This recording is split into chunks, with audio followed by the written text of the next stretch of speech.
չի, դա ներում չի համարվում, պետք է արտարադատությունը ճիշտ իրավական արտարադատությունը գործել,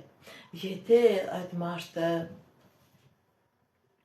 քո հանդեպ սխալ է վարվել, սա վերաբերվում է կանանց եւ տղամարդկանց, շատ մարդիկ իմ մոտ գալիս են, ամուսնալուծված են, իրենք ինչ-որ խնդիր, նույնիսկ մարդիկ կան, ովքեր որ երկրորդ ընտանիքն են կազմել, բայց մինչև հիմա չեն մոռանում այն առաջի ընտանիքի հետ կապված վիճակները, իրենք անընդհատ այդ նեգատիվը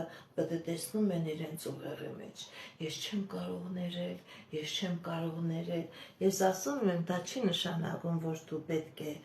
ներես ու գնաս այդ մարդու հետ հաշտության, եզր ինչ-որ գտնես կամ այդ մարդու հետ նորից համատեղ կյանք վարես, այդ չներելով դու ոչ թե այդ մարդուն ես վատություն անում, այդ չներելով սիրելիս դու քեզ ես վատություն անում, շատ կանայք, ովքեր որ խնդիրներ ունեն իրենց կանանց օրգանների հետ,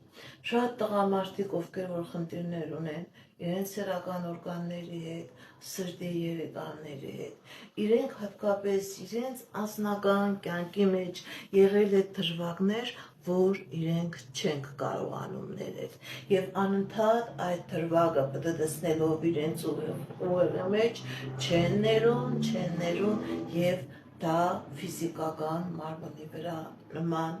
խնդիրներ է առաջ բերում, պետք է անպայման մարդը ներե նաեւ գիտեք ինչ, էլի եմ ասում, ներելը չի նշանակում, երբ որ մարդը քեզ դավաճանում է, դու գնաս այդ մարդու հետ ապրես, չէ, ուղղակի դու պետք է մտքով թողնես այդ մարդուն, հասկանում եք, մարդիկ կան, որ նույնիսկ 10 տարի իրար հետ չեն ապրում, ամեն մեկը քանի ընտանիք են ունեցել, թողել են, եւ նույնիսկ իրենց այդ մտքերը չեն թողել, որ նույնիսկ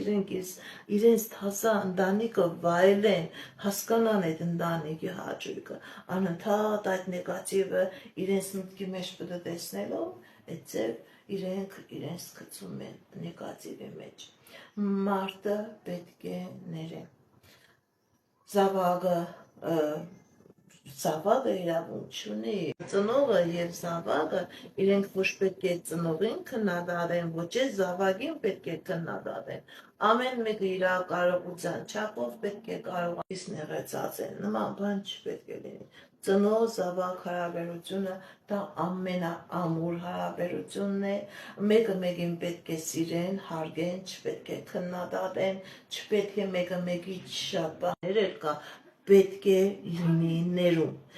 ներումը դա ամեն ինչ բուժում է, ամեն ինչ բերում գցում է լավ էներգետիկայի մեջ, լավ հունի մեջ, իսկ եթե մարդ անընդհատ պտտում է ուղեղը, թե այս թվին իմ մաման ինձ էս չարեց, այս շորը չարավ, բաբան չկարողացավ սա անի, կամ ծնողը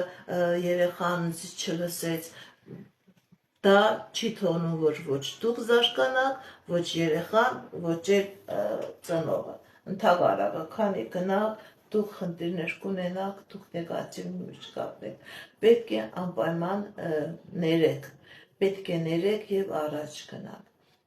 իսկ հարազատների, ընտանիքի անդամների, ամուսինների մեջ,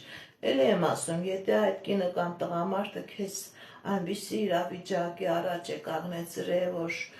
դու իր հետ չես ուզում ապրել, դա քո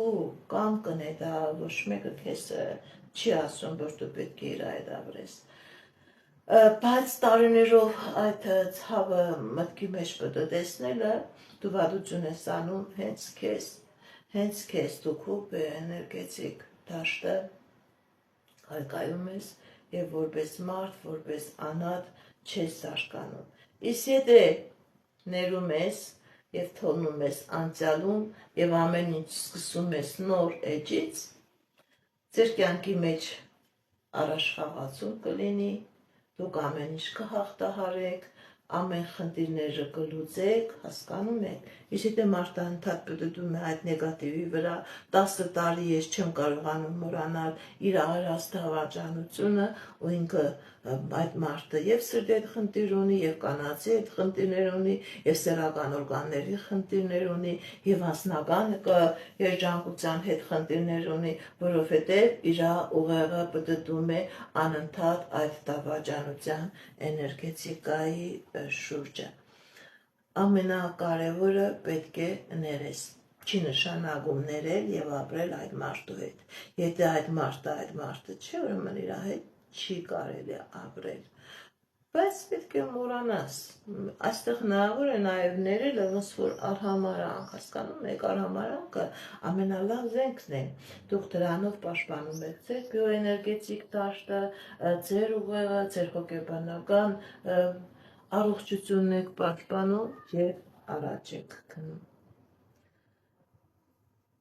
Ահա, սիրելիներս, թե ինչպես կարող եք դուք ձեզ պաշտպանել ձեր բիոէներգետիկ դաշտը։ Այո, այսպիսի բաներ ես ուզում եմ ձեզ զգուշացնեմ։ Շատ դեպքերում մարդիկ էլ կան, որ անընդհատ գալիս են ձեր տուն, ձեր ընկերն են, ձեր հարազատն է, ձեր բարեկամն է, եւ ինքը անընդհատ բողոքում է առողջական խնդիրներից, ստամոքսս ցավում է, ոտքս ցավում է, սիրտս ցավում է, գլխացավ ունեմ, երբ դու խոսում ես, ինքը անընդհատ խոսում է առողջական խնդիրներից կամ իր անձնական խնդիրներից։ Նման մարդկանց մի լսեք։ Ինչքան հնարավոր է անմիջապես նման մարդկանց ասեք, դա ինձ չի հետաքրքրում։ 1, 2, 3 դասնավորությունը կստա, որ դա ձեզ չի հետաքրքրում, չի էլ խոսի ձեր մոտ։ Գիտեք ինչ, դա նույնպես մարդը իր նեգատիվը հասնում է ձեզ։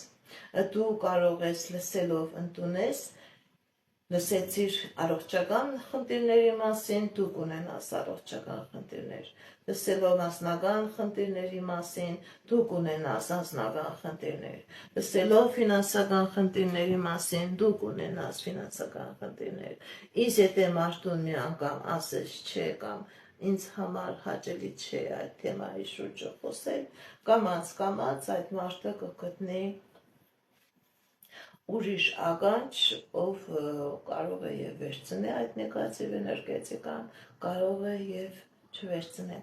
Այն գիտեք, շատ դեպքերում կարող է եւ այդ մարդը առանց հասկանալու իրան մարդ է պետք, որ ինքը ուզում է իր ներքին ապրումները պատմել, ուշադրություն դարձնել այդ նման մարդիկ մի վարքյանով չեն ասում առողջական խնդիրներ ունեմ, ինքը այնպիսի նկարագրությամբ է պատմում իր առողջական խնդիրը, վիրահատությունը, նարկոզը ինչպես տրեցին, ինչպես վիրահատեցին, ինչ կանարուն կորցրեց, քանի կար տվեցին, ինչպիսի ցավեր ինքը կամ տան մեջ այդ վիճաբանությունը կամ փողը չկա, լրիվ ինքը այն ձևի է պատմում, որ մարդը, դիմացի լսող մարդը, ինքը ամբողջ մարմնով եւ ցավն է զգում, եւ այդ վիճաբանությունն է զգում, եւ դավաճանությունն է զգում, ելի եմ ասում, այն մարդիկ, ովքեր որ պատկերազարդ ձևով իրենց ցավերը անընդհատ ձեզ են ներկայացնում, իրենց ընտանեկան խնդիրները ձեզ են պատմում, իրենց ֆինանսական առողջական խնդիրները ձեզ են պատմում, այդ մարդիկ հենց իմանալով հանդերձ ձեր վրա գցում են իրենց այդ նեգատիվ էներգիան։ Մի լսեք, մի չեն 1000 փորձանքից ձեզ կփրկի։ Կամաց այդ մարդը կհասկանա, որ ինքը չի կարողանա իր նեգատիվը ձեր վրա ուղղորդել։ Այս կանը սիրելիներս, լսված եղեք բարությամբ, բարու էներգիայով, ստեղծագործ առողջական էներգետիկայով, պաշտպանված եղեք, լավ մարդկանց հետ շփվեք, ինքներդ նույնպես լսված եղեք միայն լավ էներգետիկայով։ Այս կանը սիրելիներս, հաջողություն, ստեսություն։